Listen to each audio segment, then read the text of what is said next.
시편 69편 6절에서 9절 다 같이 함께 합독하십니다. 시작.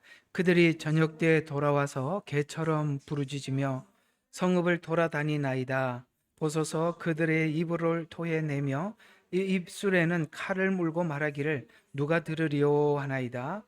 그러나 오 주여 주께서 그들을 비웃으시리니 주께서는 모든 이방을 조롱하시리이다. 그의 힘으로 인하여 내가 주를 기다리니 하나님께서 나의 요새시기 때문이니이다.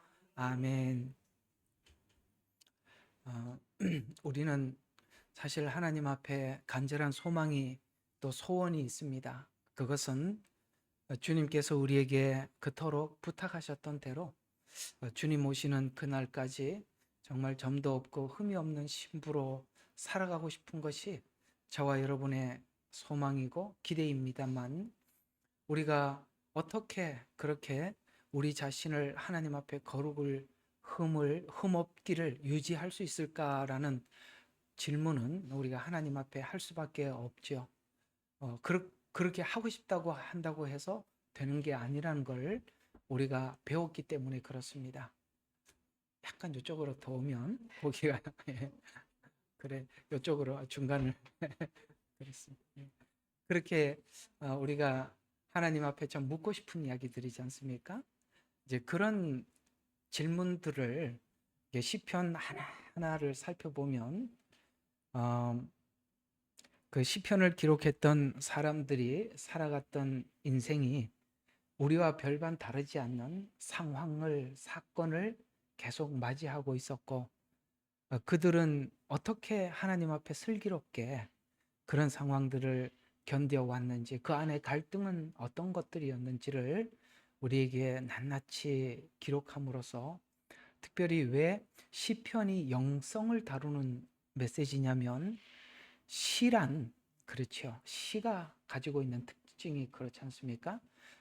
짧은 문장, 짧은 단어 안에 많고 깊은 이야기들을 담아낼 수 있기 때문에 시가서를 쓴 겁니다. 역사서로 쓰려면 아마 무진장 길어야 될 텐데, 시가서로 쓰다 보니까 짧지만 우리가 깊이 묵상할 수 있는 내용을 우리에게 담아 주셨기 때문에 그렇죠. 시편은 굉장히 영적으로 고민이 많았던 사람들이 읽어보면 내용이 이렇게 황금을 켜는, 다이아몬드를 캐는 것 같은 문장들이겠지만, 그냥 단순하게 신앙생활하는 사람들에게는 이 시편이 그들에게는 별로 의미가 없을 것입니다. 제가 지난날 사이판에 있을 때 어떤 어린이들을 이렇게 데리고 저희 교회 선교 여행을 온 목사님이 한 분 계셨습니다. 저는 그 어린이들이 이렇게 훈련이 될 수 있다는 것에 대해서 굉장히 놀랐습니다. 우리 애들이 온다 그래서 사모님하고 저 걱정을 많이 했습니다. 이 애들 어떻게 다 챙기나. 걔들이 우리를 챙겼습니다.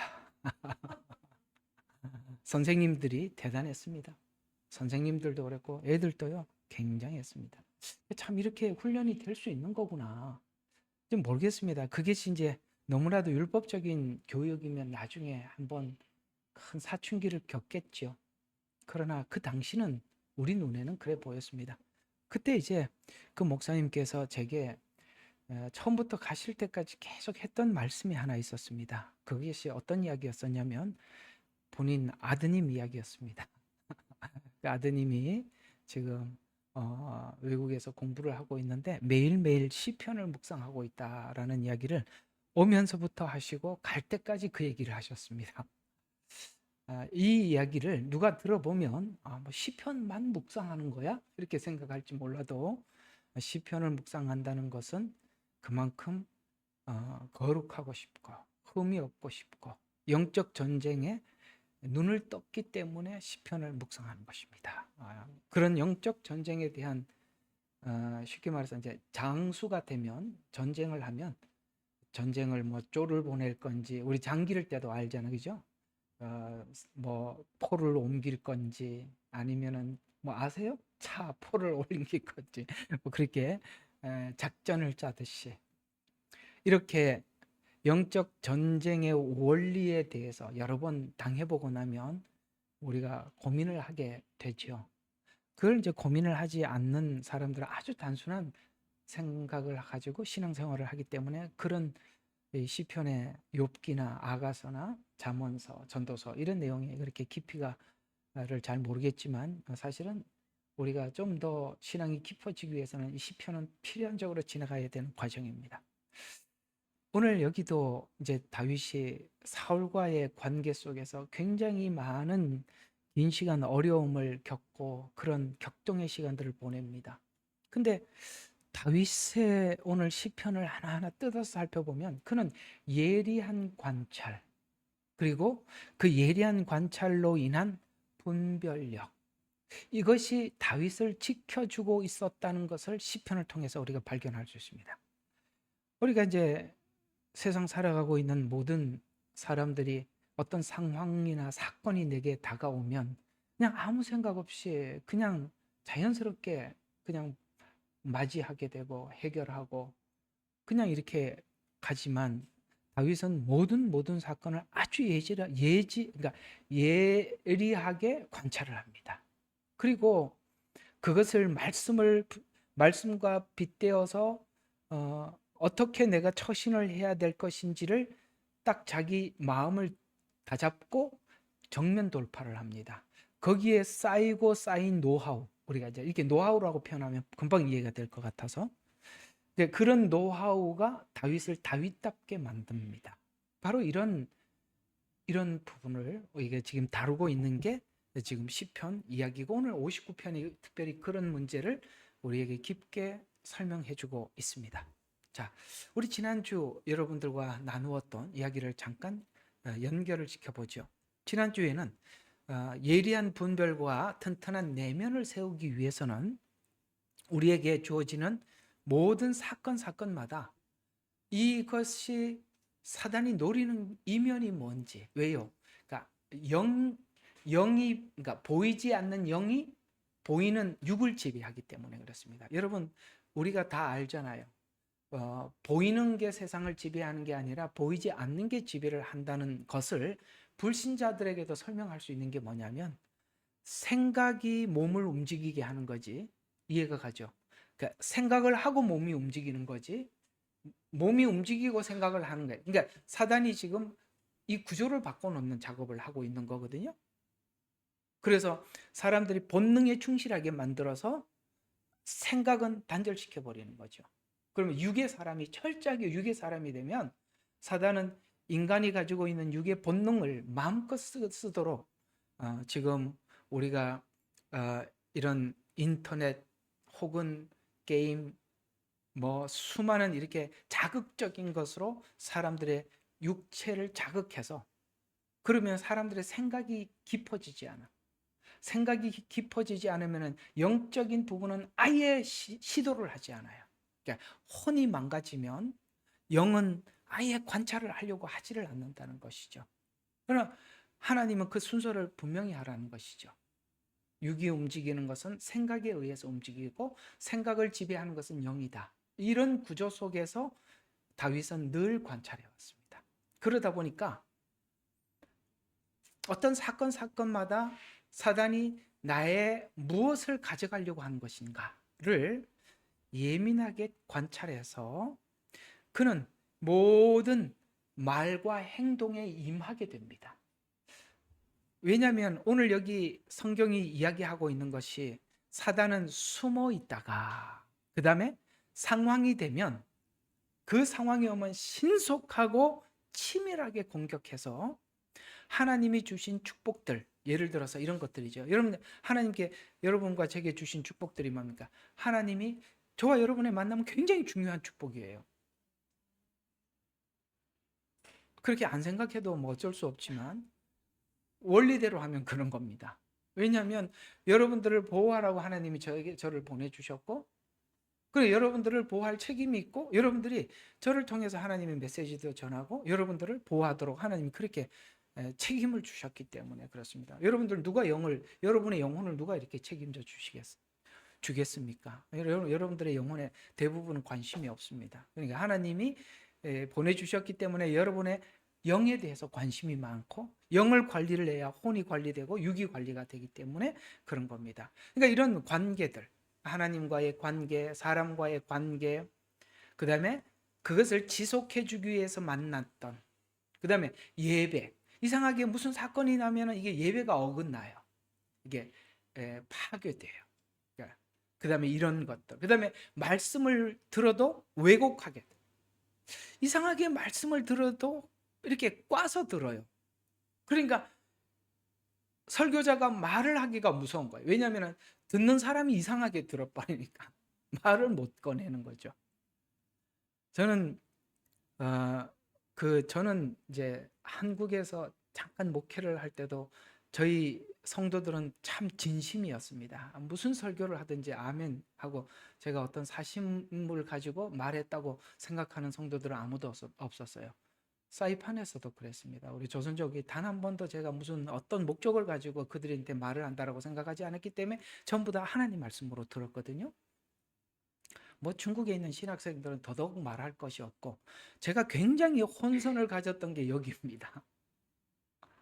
그냥 저는 그대로 성경대로 풀고 있는데 듣는 사람이 이상하게 듣고 있다는 걸 진짜 한 10년 후에 발견했습니다. 저는 옛날에는 제 성도들이 한 번도 그런 사람들이 없었기 때문에 듣는 사람들이 이상하게 다르게 듣고 있다는 것을 듣고 나중에 깜짝 놀랐습니다. 그렇게 들었던 사람들은 다 가셨어요. 여러분들은 그렇게 안 들었기 때문에 남아있는데요. 이게 사단이 그렇게 사람들이 아무리 하나님의 말씀을 그대로 액면 그대로 전해도 그 전하는 자가 자기들에게 어떤 의도를 가지고 있다라고 생각하기 시작하면 여러분들이 어떤 메시지를 들어도 그것이 뭔가 다르게 들리게 된다. 이게 하나님이 전해주시는 말씀을 푸른다라고 생각하지 않고 저분이 자기 이야기를 한다라고 생각하게 된단 말이에요. 이렇게 되어버리면 관계가 이미 단절된 겁니다. 그러면 하나님이 주시는 메시지들을 듣지를 못해요, 성도들이. 그러면은 성도들의 영적 부분들이 관리 자체가 아예 안 되는 겁니다. 그러니까 영적으로는 아무런 관리가 안 되는 겁니다. 그냥 서로 간에 인간 대 인간만 있을 뿐이지, 이 교회가 말이 교회지 그건 아무 사교 모임이나 일반 단체하고 별 다를 바가 없어요. 이제 그렇게 돼버린다는 거죠. 이렇게 만들기 위해서 사단은 치밀하게 치고 들어온다는 걸 다윗은 모든 상황 속에서 관찰을 했었어요. 자, 우리가 이 이야기를 좀 여러분들 이해를 시키기 위해서 가룟 유다 이야기를 잠깐 한번 언급을 해보면 이런 이야기입니다. 가룟 유다를 우리가 관찰을 해보면 그가 그 예인데 이런 거죠. 가룟 유다의 마음속에는 늘 탐욕이 있었어요. 그걸 제거하지를 못했어요. 이해가 가죠? 자, 그걸 예수님이 몰랐을까요? 알고 있었습니다. 근데 본인이 그걸 아무리 들어도 그걸 듣지를 못합니다. 특별히 어떤 시간에 좀 그런 일이 있었었냐면, 여러분 그거 아십니까? 그 향유 한 옥합을 깨뜨렸을 때 제자들은 정말 그것을 하나님께 드리는 헌물로 여겼어요. 이해가 가요? 하나님께 드리는 정말 자기 있는 모든 걸 대해서 하나님의 헌신을 다해서 자기 헌금을 한 거, 헌물로 생각을 했단 말이에요. 주님도 뭐라고 말씀하셨습니까? 나의 장사를 미리 예비한 것이다, 이렇게 말씀하셨어요. 근데 유일하게 딱 한 사람, 가룟 유다는 벌써 계산이 빠르니까 항상 그렇게 되니까 꽈서 듣는 거죠. 상대방이 하는 헌신도 이상하게 보는 겁니다. 그러니까 저거 팔면 300데나리온이 되는데, 그러니까 이제 욕심도 많다는 거죠. 예수님 보고 저거를 팔아가지고 가난한 사람들 나누어 주면 좋을 텐데, 다른 사람이 들어보면은 가룟 유다는 엄청 훌륭한 사람입니다. 저걸 팔아가지고 자기가 갖겠다는 게 아니라 남들 나누어 주자는 거예요. 근데 주님은 아시죠? 자기 주머니를 생각했다는 거. 말은 누가 들어봐도 가룟 유다가 굉장히 훌륭한 신자같이 보이지만 주님은 그 내면의 탐욕을 알고 있었어요. 이 문제가 해결되지 않으니까 보세요. 오늘 계속 그것이 어떻게 해야 됩니까? 그걸 유지하고 내가 기회가 왔어요. 기회가 오니까 어떻게 합니까? 마귀가 가룟 유다에게 예수의 팔 생각을 집어넣어주는 거예요. 해결을 안 하니까 언젠가는 기다리다가 시간이 되니까 정확하게 탁 들어가더라는 것입니다. 바로 이 부분이에요. 우리가 지금 해결하지 못한 이런 문제들은 언젠가는 그걸로 인해서 우리의 영적으로 엄청난 상처와 데미지와 모든 걸 잃어버릴 수도 있다는 것이죠. 사단은 우리가 어디에 약점이 있는지 너무 잘 알고 있어요. 그리고 그 약점에 대해서 우리는 늘 내 자신이 이건 내 약점인데 들어왔구나라는 거, 이럴 때는 더더욱 하나님 앞에 여러분들이 의무적으로라도 책임을 다해서라도 억지로라도 그걸 밀어내야 되는 거예요. 그걸 가지고 또 그렇게 하면 또 사람들이 이 사단이 말하듯이 이렇게, 그건 다 우리가 은혜 가운데 내가 마음이 가야죠. 그게 다 거짓말이라는 거예요. 그때는 책임으로, 의무로, 아시겠어요? 복종으로라도 밀어내야 되는 겁니다. 근데 그걸 하지 않으니까 예수님을 팔 생각을 넣으니까 뭐가 됩니까? 마음이 움직이게 되고 행동으로 옮기잖아요. 그래서 사단이 신속하게 개입해서 예수님과의 첫 번째 관계를 파괴시켜요. 관계를 파괴시키고 나니까 보세요. 가룟 유다가 예수님을 보는 시선이 완전히 달라져 버려요. 이상하죠. 옛날에는 참 목사님 존경스러웠는데 사단이 뭔가 마음에 어떤 생각을 집어넣고 나니까 지금 예수님이 돈으로 보일 뿐만 아니라 이거는 뭐 존경하는 스승이고 진짜 나발이고, 참 그게 이럴 때 그 말 써요. 나도 어떻게 그 말하고 싶은지 어떻게 알았어요. 진짜 없어요. 막대하는 거야. 그러니까 이상한 거예요. 옛날에 나를 대했던 모습과 너무 다르게 전혀 다른 사람으로 다가오는 거예요. 이야, 이건 엄청난 충격이잖아요. 바로 이렇게 사단은 하더라는 것이죠. 그래서 관계가 파괴되면 예수님 스승이라는 생각 아예 어디에도 없어요. 그리고 이제는 예수님이 그토록 수많은 이야기를 따라다니면서 가르치고 말씀했던 거 하나도 생각이 안 나요. 우리가 이상하게 사단이 딱 침투를 하면요, 관계가 완전 남남이 돼요. 남남도 그런 남남이 없고 왼수도 그런 왼수가 없고 지금까지 가르치고 배웠던 거는 1도 작동하지 않아요. 그래서 사실 이 예수님 입장에서는 말할 수 없는 그거지만 실제 목양자들에게도 그런 상처들이 너무 많은 거예요. 그렇게 가르쳤던 건 다 어디 갔나? 그거는 뭔가 내가 지금 무슨 수고를 했나? 이런 생각이 들 만큼이나 지금 그렇게 되더라는 것이죠. 왜요? 이렇게 돼버리면은 상대 쪽에서는 자기 유익만 생각하는 거예요. 자기만 생각해요. 상대방 배려 1도 없습니다. 이렇게 되더라는 거예요. 여러분 무섭지 않아요? 그래서 참 이런 말을 해요. 이제 제가 아는 장로님이 한번 그런 이야기를 합니다. 이 교회는 정말 이상해. 같은 교회를 다니고 그럴 때는 같이 웃고 같이 밥 먹고 정말 나 한 식구라고 생각했는데 이상하게 자기 다니던 교회에서 떠나가니까 어떻게 세상 사람들은 지나가다 인사라도 하는데 이 같은 교회 다니고 그렇게 웃고 밥 먹고 악수하고 그러다가도 다른 교회 가니까 왼수도 그런 왼수가 없다. 쳐다보지도 않더라는 거예요. 왜 우리는 교회가 그래야 되죠? 이건 너무나도 상식 이하의 행동 아니겠어요? 세상 사람들은 그렇게 헤어지더라도 우리가 흔히 말하는 술 한잔 먹고 서로 화해하고 웃고 야, 이제 앞으로 그러지 말자 하고 화해하고 끝나는데 우리 이상하게 우리 교인들은 헤어지고 나면 남남도 그런 남남이 없다는 거죠. 이게 왜 그런지 아십니까? 세상은 안 그래요. 인간이 사는 기본 원리는 그렇지는 않아요. 그럴 사람이 평생에 한둘 생겨도 많은 거예요. 근데 왜 그러냐? 사단이 개입을 하고 나면 이 정도로까지 가는 겁니다. 무섭죠? 이렇게 사단의 개입이라는 것이 이렇게 무서운 겁니다. 절대로 지금까지 배웠던 거 말씀 전혀 작동하지 않아요. 철저하게 자기 중심이 돼버립니다. 그래서 이 생각에 침투하는 구조로 상황과 기회가 주어지면 뭡니까? 치밀하고 신속하게 공격해 오더라라고 오늘 이 60편에는 우리에게 말씀해 주고 있는 것입니다. 다윗은 이 모든 사울과 자신과의 관계 속에서 깊이 관찰하면서 분별하여서 사울로부터 받았던 여러 공격들 얼마나 많습니까? 그죠? 잘못했다고 하고 또 공격하고 잘못했다고 하고 공격하고 정말 정신이 하나도 없었을 거예요. 그것을 관찰하면서 분별하면서 사울로부터 받았던 여러 공격들이, 공격을 계속 받으면, 누군가로부터 한 사람으로부터 계속 공격을 받으면 인간에게 자연스럽게 생길 수밖에 없는 게 보복심이잖아요. 왜 그런 생각이 안 들겠어요?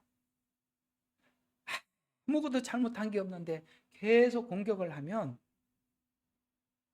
인간이라면 누구나 이 보복심이 발동을 하는데 그것을 제어해 달라고 기도하는 거예요. 그것을 보호해 주는 게 하나님이 내 요새라는 거예요.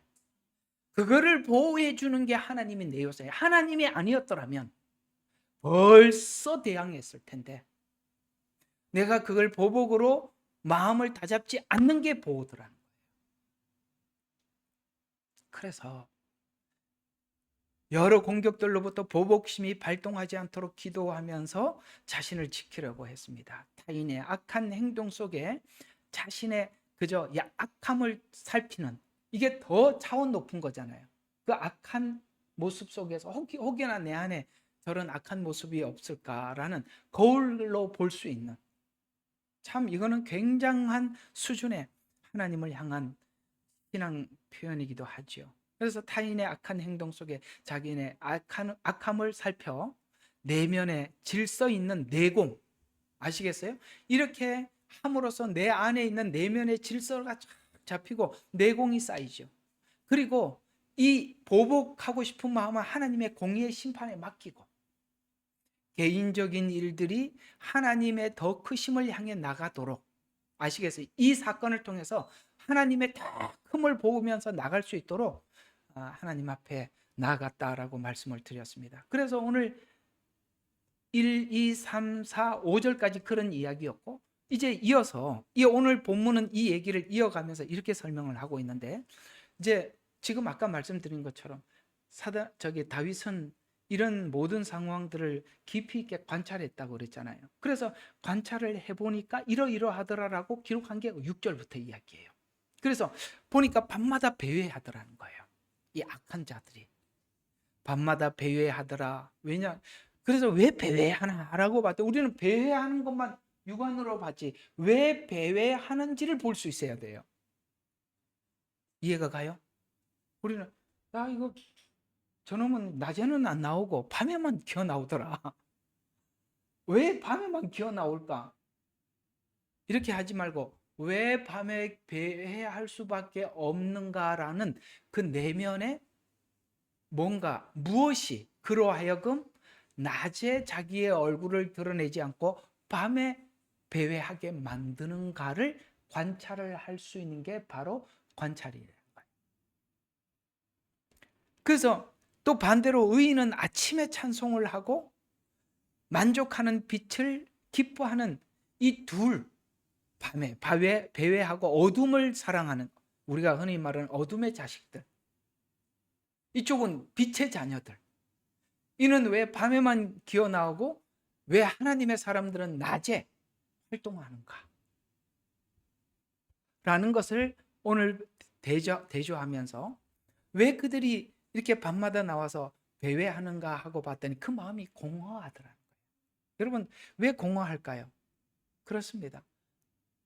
공허할 수밖에 없는 건, 하나님이 없으면 사람 공허할 수밖에 없어요.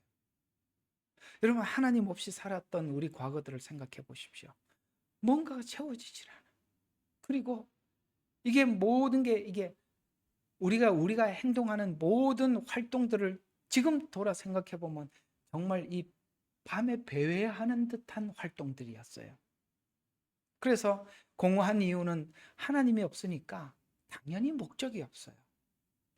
그들이 가지고 있는 목적 해봐야 건강하게 잘 살고 좋은 집 갔는데, 그게 무슨 목적입니까? 그거 뭐 목적 달성하면 그게 영원히 자기 거예요? 그거 목적 달성하고 나면요, 더 힘든 게 뭐냐면 그걸 유지해야 돼.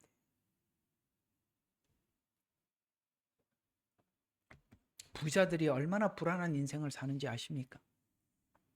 애들을 학교를 보내도 누가 납치할까 봐 걱정해야 되고, 그죠? 혹여나 내가 이게 그렇잖아요. 우리 누가 로또 당첨이 돼도 말을 못해. 옆집에서 내가 로또 당첨됐다는 걸 알면 강도 들까 봐. 맞죠? 누구한테 말을 잘 못해요. 불안하단 말이에요. 쉽게 말해서 목적을 가져서 그걸 성취했다 하더라도 그걸 유지하기 위해서 엄청나게 힘든 시간을 보내야 되는 거죠. 또 중심이 없어요. 뭔가가 나를 꼭 잡아주는 중심이 없어요. 내가 왜 존재해야 되는지 존재 이유도 몰라요. 그러니 이사야서 57장 20절에는 악인에 대해서 잘 표현했습니다. 악인은 요동하는 바람, 물결 같다. 바람이 불면 부는 대로, 그렇죠? 파도가 치면 치는 대로, 그 유행이 흐르면 흐르는 대로. 그래서 유행에 민감한 것은 사실 중심이 없어서 그런 겁니다. 사단은 유행을 만들어내죠. 근데 거기에 남들이 그 백이 좋은 거 이름 뭐라 그래? 아, 명품 백. 그걸 들면 나도 사야 돼. 그 들고 다니면 그걸 들고 다녀야 뒤떨어지지 않는 사람처럼 보입니다. 이렇게 요동하는 물결과 같다는 것은 유행을 타게 되고 남들이 하는 대로 그만큼은 또 해야 된다고 생각을 하게 되고, 이해가 가죠? 그래서 요동하는 물결과 같다라고 이야기하고, 또 성경은 이 악인들에 대해서 빛보다 이상하게 어둠을 더 사랑한다, 이렇게 예수님은 말씀을 하셨어요. 그래서 오늘 여기 그대로 그 상황 그대로 다른 성경에 말하는 그대로 오늘 6절에 시편은 잘 표현하고 있습니다. 악인은 개처럼 저녁에 성읍을 돌아다니더라. 성읍에 아마 그 당시에 저녁이 되면 들개들이 돌아다녔나 봐요. 그 개들과 같다, 이렇게 표현합니다. 근데 이상하게 이들은 저녁에 또 밤마다 반복적으로, 밤이면 겨 나오더라는 거예요. 낮에는 괜찮고. 이건 뭘 이야기하느냐면 밤에 돌아다니는 개가 무슨 건설적인 일을 하겠어요. 대회하면서 뭐 알죠. 나는 그 개들을 찍어 올린 걸 보고 내가 깜짝 놀란 게 뭐냐면, 누가 이런 테스트를 했어요. 개인한테 맛있는 음식을 주고 이제 누구하고 이렇게 약속을 했어요. 주인이 정말 아끼고 그러던 개였는데 맛있는 걸 줬어요. 그리고 누구 보고 이제 강도 노릇을 하게 해서 막 복면을 쓰고 와서 막 주인을 끌고 가. 개가 와서 주인을 도와주는 게 다 먹어. 그냥 5마리고 6마리고 똑같아. 어쩌면 그렇게 똑같아? 먹는 게 더 급해. 주인이 끌려가든 말든 상관이 없어. 오늘 왜 이야기를 하느냐면 여기 보세요. 배회하는 개가 무슨 건설적인 일을 하겠냐. 자기 먹을 거 찾아러 다니는 거 아니겠어요? 아니, 현지 씨 하면 맞아요? 개마다 다른 것 같아요. 그런 개만 찍었나? 그래서 배회하는 개와 같다라고 표현을 하면서 이 공허가 이 공격하게 그 돌아다니는 무리들이 뭔가 나타나면 전부 다 모여갖고 공격하듯이 공격하는 공격성으로 나타나는 거예요. 그래서 이 행동을 반복적으로 계속 나타나더라고 하면서 다윗은 그것을 악인들의 행동을 관찰을 하면서 그 악의 행동을 진술하면서 그가 어디에서 그런 공격적으로 나타나는가 하고 관찰을 해봤더니 언어에서, 말에서 묻어 나오더라는 거예요. 이상하게 그 말을 들어보면 타인을 배려하는 언어가 있고 은근히 뭔가 이렇게 자기를 겸손하게 하면서 남을 공격하는 게 들어보는 사람들은 알거든요. 그래서 언어에서 나오고 시간에서, 그 시간을 남들을 공격하는데, 남들을 뭔가를 해를 끼치는 데 쓰기도 하고, 또 하나는 행동에서. 그래서 다윗은 그것을 세밀하게 관찰을 하면서 악에게 지지 않고 선으로 악을 이기기 위해서 악의 행동과 그에 따른 목적이 뭔가를 목적을 파악하더라. 그래서 자기를 지킬 수 있었다는 거예요.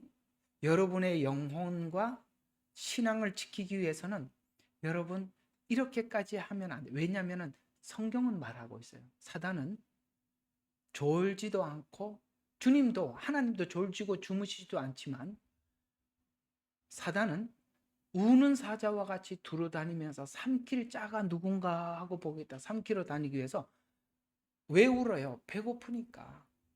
여러분 짐승이 배가 고프면 양보가 어디 있어요? 사단은 양보하지 않습니다.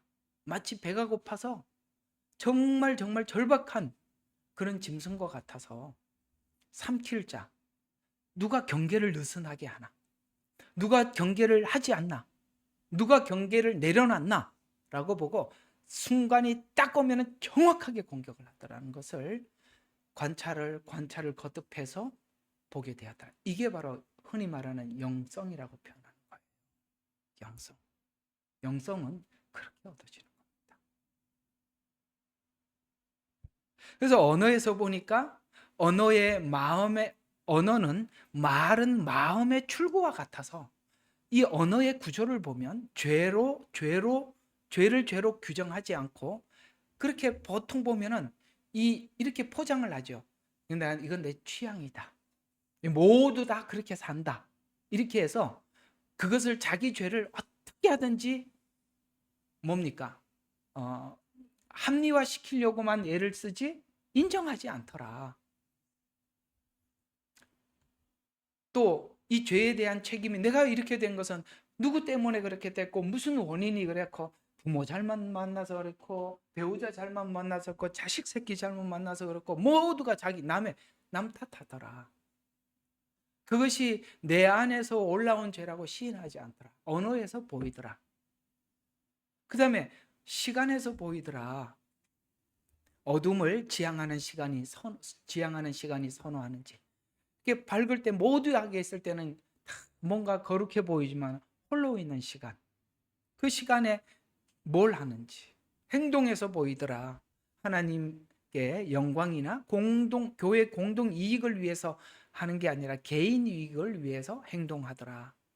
그래서 또 방법과 절차가 정당한가 투명한가 이런 것을 관찰을 해보더라는 거죠. 절차, 그 다음에 방법이 정당한가 이런 것까지 다 살펴서 그렇구나 하고 다윗은 악인이 어떻게 행동을 하고 그 행동을 할 때 사단이 어떻게 바람을 넣고 이렇게 표현하는 게 좋겠네요. 또 종용하고 더 하게 만들고 이렇게 하는지 자세하게 관찰을 해서 자기를 지켜나가더라. 이와 같이 죄는 큰 결과로 갑자기 나타나지 않고 모든 영역에서 말, 시간, 행동에서 서서히 점차 또 분명하게 나타나더라. 관찰을 하면 다 보이더란 말이에요. 그래서 자신뿐만 아니라 타인을 관찰할 때 말, 시간, 행동을 관찰해서 다윗은 분별력을 갖게 되었다라고 오늘 우리에게 알려주고 있는 것입니다. 이게 영적 분별력이에요. 우리가 영분별의 은사라는 은사가 있어요. 근데 이게 굉장히 오해하는 게 뭐냐면 영분별의 은사는 기도하면 하나님이 누구 딱 보면 누구 딱 이게 아니라 하나님이 진짜 답답할 때는 그렇게 줄 수 있어요. 그걸 계속 써먹으면 큰일 납니다. 하나님이 안 가르쳐 주는데 내게 있다고 생각을 하고 자기 생각 판단으로 하게 된 겁니다. 영분별의 은사는 말씀을 정확하게 풀어낼 때 보이는 거예요. 영분별의 은사는 말씀을 알아야 보이는 거예요. 말씀도 모르는데 무슨 영분별이 되겠어요? 오늘 다윗은 모든 상황 속에서 자기는 하나님의 말씀, 이 시편 119편 그게 말씀이 그에게 그렇게 큰 은혜를 주셨단 거예요. 그래서 가장 긴 편수 아니겠어요? 그거는 거의 어떤 성경의 한 권을 차지할 만큼 길잖아요. 그래서 말씀이 그걸 자기를 주었던 거예요. 그래서 분별력을 갖게 되었다고 기록하면서 분별은 자기 전 생애를 통해서 일어나는 모든 사건 속에서 사단이 계속 봤죠. 관찰을 해봤죠. 사단이 목적하는 게 무엇이고 또 어떻게 치고 들어오고 무엇을 파괴시키려고 하는가. 더 나가서 내 영적 생활에 어떤 치명타를 입히려고 하는가를 말씀을 통해서 성도들에게 알려 주신 악인이 행동하는 방식 같은 것과 연결해서 말씀대로 살아. 다윗은 그래서 자기는 그렇더라도 말씀대로 살아서 그 다음에 그 말씀대로 산 결과를 몸소 체험해서 그걸 축적하고 축적해서 그 결과가 분별력이라는 거예요. 말씀대로 살아서 하나님이 이런 사람들에게 이렇게 하더라. 내가 말씀대로 살았을 때 내게는 이런 것이 유익이 오더라. 이런 것들이 축적되고 쌓여서 생기는 게 분별력이라는 거예요. 자, 한번 여러분들에게 한번 잠깐 오늘 여기서 멈춰서 여러분들에게 한번 질문하고 넘어가 보겠습니다. 가끔씩 여러분들 다니면서 영분별의 은사가 나는 있다라는 분들을 만나본 적이 있으셨다면 과연 그들이 오늘 다윗이 말하는 대로 그 모든 생활과 일상 속에서 말씀대로 살아내고 또 말씀대로 살아서 뭡니까? 모든 것을 희생하고 양보하고 그렇게 해서 얻은 결과물들이 쌓여서 영분별이 있다고 말합니까? 아니면은 이상하게 영분별이 있다고 합니까? 이제 이해하시겠어요? 그건 영분별이 아니에요. 지 맘대로 하는 겁니다. 이럴 때는 지 맘대로라고 표현하는 거예요. 네? 영분별이 그렇게 생기는 게 아닙니다. 말씀을 통해 성도들에게 알려주신 악인이 행동하는 행동 방식 같은 것과 연결을 해서 체험을 하다. 그래서 내가 그 결과가 분별력인데 상황을 모르는 자. 그래서 우리가 이렇게 보면은 대체적으로 어떤 상황들이 오면 이 상황이 왜 오는지 모르는 사람들이 많아. 이 뭘 하러 자기한테 뭘 해를 입히려 오는지 몰라. 그가 손에 칼을 들고 오는지 뭘 들고 오는지 칼을 들고 이렇게 하는데도 몰라. 그런 상황을 모르는 사람들이 있는가 하면 또 어떤 사람들은 그런 상황들을 하나님의 말씀을 붙잡고 지나가고 돌파하는 게 아니라 상황을 피해가요. 그러면 여러분들에게 아무것도 남질 않아. 성도들의 삶을 보면 그래요. 사단이 지금 뭔가 작업을 하고 있는데 뭔 작업을 하고 있는지 알지도 모르면 남한테 좀 배울 마음이라도 있으면 좋은데 듣지도 않아. 두 번째, 오면은 겁먹고 도망가, 피해가 버려. 평생 피해 다니면요 하나님의 말씀이 하나도 체험되질 않아요. 다윗은 하나님의 말씀을 그대로 붙잡고 정면 돌파. 자, 그러면 예수님께도 우리에게 본을 보이기 위해서 예수님도 동일한 과정을 겪은 적이 있었어요. 그게 뭐냐면 오늘 이 본문이 표현하는 이 표현대로 표현하자면 예수님이 당했던 상황이 밤에 개처럼 둘러싸인 무리 속에서 아시죠? 이제 제사장들과 사두개인들과 사람들 앞에 서서 저에게 무슨 죄를 뒤집어 씌울 거라고 그 죄를 물었을 때 더 나가서 바나바와 예수님을 세워놓고 누구를 살려줄 것인가 라고 할 때 정말 개처럼 물어뜯었잖아요. 그렇죠? 예수님을 십자가에 못 박고 바나바를 살려주라고. 이런 상황들을 이게 바로 마지막 상황이거든요. 예수님에게는. 그래서 밤에 개처럼 둘러싸인 무리 속에서 예수님은 포위되고 꺼도돼요. 재판을 받고 또 권력과 결탁한 자들에 의해서 폭력을 당하시고 그렇죠? 결국 십자가의 죽음의 과정을 넘어 오늘 여기 표현한 대로 의인들은 낮에 활동을 하듯이 아침이 되자 부활을 맞이해. 요게 이제 60장의 완전한 패배. 사람들이 볼 때는 예수님의 죽음은 모든 것의 끝이야. 인간에게 죽음은 모든 것이 끝이야. 더는 없어요. 죽으면 참 불쌍한 게 누구냐? 이게 모태똥이나 김일성이 같은 사람 너무 불쌍한 사람. 레닌도 그렇고요. 죽으면 흙 속에 들어가야지. 지금도 사람들이 그 쳐다보고 앉아 있잖아요. 그 얼마나 비참한 거예요. 인간이 죽어서 땅에 묻히는 게 복이에요. 박제해가지고. 그게 뭐 하는 짓이에요. 인간에게는 죽음이 끝이잖아요. 지금 예수님이 십자가에 죽기 전에 당했던 이 상황이 59편이에요. 개처럼 둘러싸인 이 상황. 지금 이 상황을 다윗이 계속 경험을 하고 있고, 예수님은 하나님을 의지해서 정면 돌파하고 있고, 그랬더니 그 너무 뭐가 기다리고 있더라? 부활을 기다리고 있다는 거예요. 그 다음이 하나님의 은혜가 임하는 시간들. 그걸 넘어가야 되거든요. 그건 하나님을 믿지 않으면 이 상황을 넘어가지 못하겠죠. 그래서 아침이 되자 부활의 아침을 맞이해서 공의로 악한 행위를 한 자들을 심판하실 기반을 마련하시고, 영적 분별력과 수준을 예수님 사역에 접목시켜 모든 상황과 사건을 그리스도 안에서 보는 눈을 장착하게 되더라. 아, 예수님이 이런 길을 가셨구나. 왜 그때 예수님의 마음은 어떤 마음으로 이걸 넘어갔을까를 내 마음속에 담아서 우리도 똑같은 상황이 오면 예수님의 마음을 가지게 되는 거죠. 이게 영성이고 영적 능력이에요.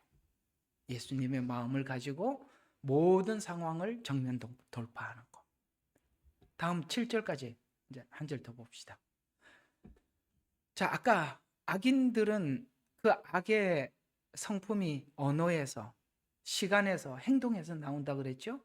오늘 7절에는 이 언어에서 나오는데 이 언어가 어떤 언어인지를 이렇게 표현하고 있습니다. 보소서 그들이 입으로 토해내며 입술에는 칼이 물고 말하기를 누가 들으리요. 이게 무슨 말이냐 이거죠. 속에 있는 악한 어떤 장을 마련해 놓으니까 이해가 가요? 야, 이게 예를 들어서 예수님 지금 딱 두고 이제는 사형 선고를 내렸어요. 이제 사형수 앞에 그들이 볼 때는 악한 이단이고 사형수니까 막대하도록 예수님을 자기를 내줬더니 사람들이 진짜 예수님 따라다닐 때는 상상할 수 없는 말들을 꺼내놓는 거죠. 희한하죠. 뭔가 사람이 격식을 차릴 때는 다윗의 자손 예수여 이러더니 뺨을 치고 침을 뱉으며 누가 때렸는지 맞춰보라고 이렇게 달라질 수가 있냐 이거죠. 이게 예수님이 겪었던 우리 인생의 가장 큰 충격이 이거예요.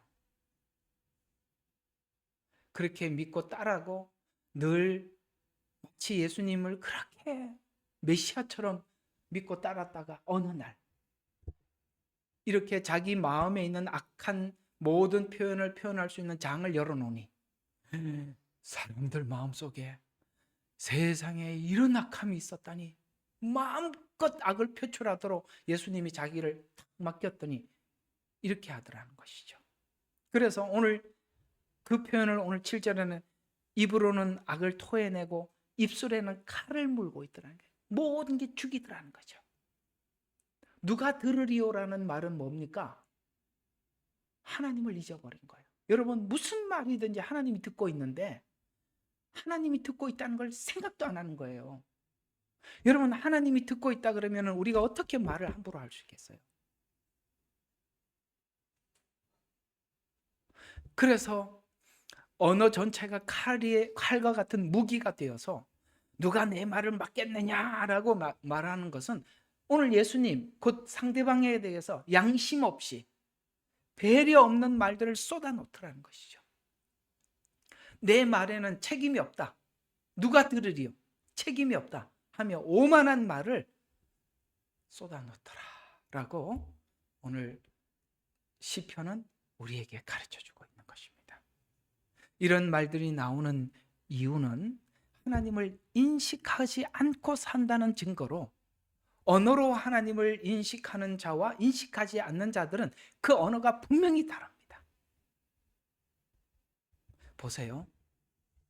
언어는 여러분 진짜 살면서 조심해야 될 게 뭐냐면 상대방을 가장 존경하는 기본이 뭐냐면 두 가지예요. 시간을 지켜주는 것.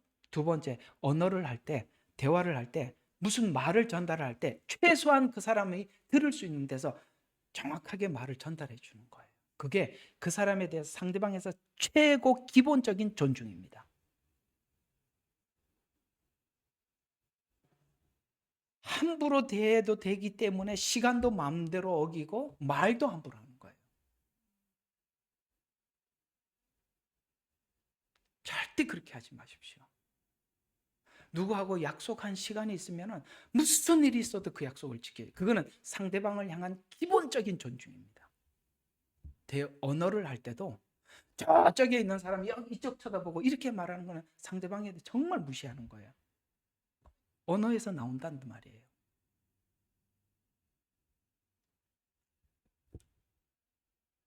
그래서 이런 말이 나오는 있는데 하나님을 인식하지 않는 언어는 하나님을 인식하는 자와 인식하지 않는 자는 분명히 다른.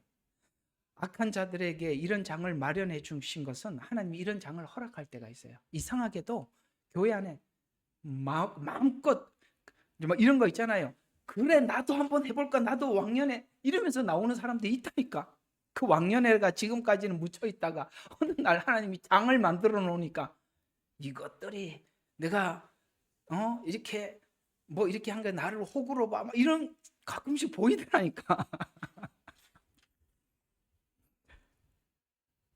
그래서 인간의 악한 동기를 광장에 드러나게 함으로써 광장에 모두 다 보이는데 예수님이 자기를 마음대로 해보라고 내놓은 거잖아요.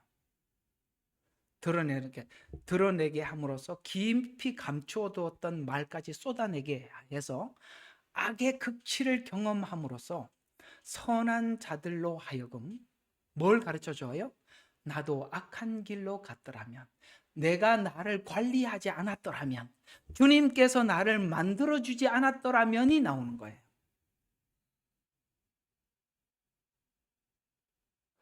우리가 사실 그런 사람들을 보면서 우리에게도 그게 다 있는데 어느 날 우리가 주님 안에서 하나님께서 조금씩 그걸 해결해서 그나마 이렇게 된 거지. 여러분들도 옛날에 남한테 지고 살겠다고 태어난 사람이 있어요, 없어요? 없지요. 누가 여기 지고 태어나 나는 주여 그때 주님도 모르니까 그죠? 나는 평생 남한테 지고 살 거다. 양보하며 살 거다. 그런 사람은 없습니다. 나도 악인의 길로 갔더라면을 회상케 해서 자신의 미래를 하나님 안에서 관리하도록 하나님 나도 저렇게 되지 않도록 내 안에도 이것이 있는데 그렇게 되지 않도록 하나님께 자기를 맡기더라. 그래서 예수님은 악한 자들과 말로 맞서지 않는 배운 절제로 침묵하며 아시겠어요? 그렇게 할 때 예수님은 맞서지 않았어요. 천사를 동원하지도 않았고 자기를 그냥 악한 자들에게 맡겨서 악을 선으로 바꾸는 일들을 주님은 거기서 하고 계셨던 것입니다. 예수님께서 기도하는 자가 되어서 모든 악을 하나님의 주권 법정에 세우는 법을 배워나가요. 그래 이해가 가요? 이걸 딱 하지 않고 하나님께 그 심판을 하시도록 주권 법정 그걸 세우는 법을 배워나가서 결국 이들이 자기 말로 정죄를 받도록 악한 말을 쏟아내게 하시더라는 것이죠. 예수님 앞에 세워놓고 온갖 악행을 허락하고 누가 들으리오에서 예수님이 지금 듣고 있다는 것을 자신 모르고 이해가 가요? 지금 하나님께 그렇게 하고 있잖아요. 예수님이 누가 들으리오가 아니라 예수님이 지금 듣고 있잖아요. 그래서 왜 그 사람이 그렇게 착각을 하느냐면 자기가 지금 모든 권세를 가지고 있다라고 생각을 하기 때문에 그래요. 그리고 저는 사형수라 그리고 악한 자로 저기 권세 있는 자들이 이렇게 뭐라 했죠? 선포를 해버렸잖아요. 이게 얼마나 무서운 구조인지 아세요? 이 구조가 엄청나게 무서운 구조예요. 백성들은 예수님께 그럴 마음이 1도 없었어요. 근데 왜 그렇게 된지 아십니까? 위에서 선포를 해버리니까 그 백성들의 악이 불같이 일어나는 거예요. 그래서 악한 지도자가 세워지면 국민들의 그 악함이 불같이 일어나는 거예요. 선을 제어하기는 엄청 어렵지만 사람들에게 숨어있는 악은 순식간에, 보세요. 우리가 정화되기 위해서 작업을 수십 년간을 해도 무너지는 것은 1, 2년 안에 다 무너집니다. 악은 그만큼 빠르게 확산되는 거예요.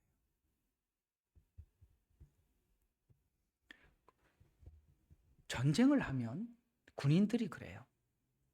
아무리 총을 겨누고 적군이라고 하더라도 어떻게 같은 인간이 인간을 쏠 수 있냐 이 말이에요. 쏘지를 못한대요. 근데 왜 쏠 수 있는지 아십니까? 네. 위에서 명령을 하거든요. 난 책임이 없음 이렇게 되는 거예요. 그 가장 뚜렷한 예가 중국의 홍위병 이야기입니다. 홍위병들. 국가에서 이런 사람들은 악한 자라고 딱 뭡니까?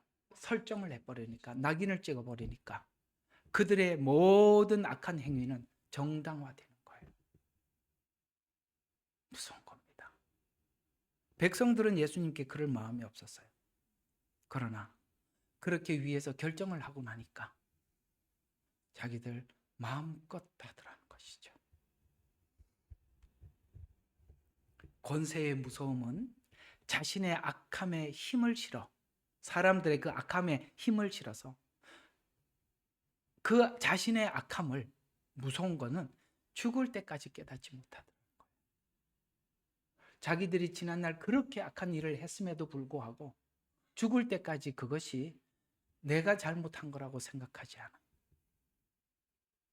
그렇게 많은 유태인들을 아우슈비츠게스실에 넣어서 그렇게 많은 사람을 죽여도 상부의 명령이라고 생각을 하지 자기가 사람들을 죽였다고 생각하지 않아. 이게 권세의 무서움이에요. 정사의 권세가 그래서 무서운 겁니다. 그러나 오늘 믿는 우리 신자들은 이런 자들에게 심판하실 하나님의 공의의 심판의 아침을 기대하는 것입니다. 자, 오늘은 여기까지만 하겠습니다.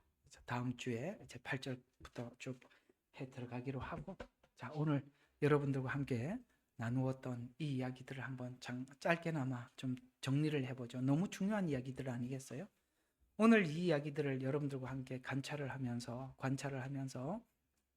우리가 한 인물인 가룟유다 이야기를 예를 들었습니다. 가룟유다는 예수님을 따라다니고 돈봉투를 맡았지만 그는 늘 마음속에 탐욕을 가지고 있었습니다. 그것이 내면에 해결이 되지 않자 기회를 정확하게 사단이 포착을 하고 예수를 팔 생각을 넣었을 때, 이거 받으면 안 되는 생각이구나 라고 생각하지 않고 아주 아무 생각 없이 그 생각을 받아들입니다. 그래서 그는 예수님을 파는 자로 유명하게 기억에 남게 되었고, 더 나아가서 가룟유다뿐만 아니라 그 종교 지도자들, 그런 악한 자기의 마음에 예수님을 향한 그런 불편한 마음을 드러낼 수 있는 환경과 장을 허락해 놓자 그들은 이때다 싶어서 언어에서, 행동에서, 다 시간에서 다 드러내게 만들더라는 것이죠. 우리는 오늘 남의 이야기를 했지만 오늘 우리 스스로도 한번 생각을 해보세요. 내 언어는 과연 하나님이 주신 언어인가? 내 시간은 하나님이 주신 시간으로 쓰고 있는 건가? 내 행동은 지금 이 일을 하는 것이 하나님 앞에 유익한 일을 하고 있는 건가? 이런 모든 것들을 세세하게 관찰을 할 때 여러분은 여러분 자신을 지켜나갈 수 있다는 것을 오늘 이 시편 59편을 통해서 말씀을 드렸습니다. 다음 주에 좀 더 여러분들과 함께 나누도록 하겠습니다. 기도하겠습니다. 사랑이 많으신 하나님 아버지, 감사합니다. 우리는 모든 사건들을 하나님 관점에서 관찰할 수 있는 지혜를 얻어야겠습니다. 그리고 가져야겠습니다. 그 지혜를 가져야 우리는 분별을 할 수가 있습니다. 분별을 하고픈 것은 내가 나를 지키기 위함입니다. 주여, 오늘도 이 귀한 말씀 가운데 은혜를 주시니 감사드리옵고 오늘도 이 말씀에 성도들이 많이 도전받게 하옵소서. 예수님 이름으로 기도드렸습니다. 아멘.